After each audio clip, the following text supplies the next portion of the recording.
யானைக்கு ஒரு காலம் வந்தா பூனைக்கு ஒரு காலம் வரும். இந்த பழமொழிக்கான விளக்கம் தான் இந்த காணொளி. அதாவது இந்த வார்த்தையை நம்ம அப்படியே எடுத்துக்கொள்ளக்கூடாது. ஆ நெய், அதுதான் யானைன்னு பின்னால மறுவிடுச்சு. அதாவது ஆ நெய் அப்படின்னா பசுவினுடைய நெய். இந்த பசுவினுடைய நெய்யை சாப்பிட்றதுக்கு ஒரு காலம் வரும். எப்ப அப்படின்னா வெயில் காலம். வெயில் காலத்துல இந்த நெய்யை நிறைய ஊற்றி சாப்பிடலாம்.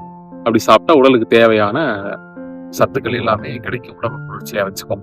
அதாவது வெயில் காலத்துக்கு ஏற்ற மாதிரி அந்த உடம்பை வந்து காத்துக்கொள்றதுக்கு உதவும். அது வந்து ஆணைக்கான காலம் வெயில் காலம்.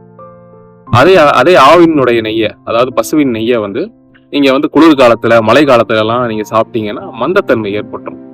அப்போ அந்த காலம் அதுக்கான காலம் இல்லை.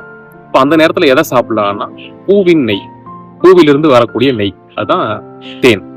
அந்த தேனை வந்து நாம மழை காலங்கள்ல நம்ம எடுத்துக்கொள்ளும் பொழுது உடலுக்கு அந்த மழை காலத்துக்கு தகுந்த மாதிரி தேவையான ஆரோக்கியத்தை அந்த நெய் வழங்கும், அந்த பூவின் நெய் வழங்கும். இதைத்தான் ஆணைக்கு ஒரு காலம் பூனைக்கு ஒரு காலம் சொல்றேன்.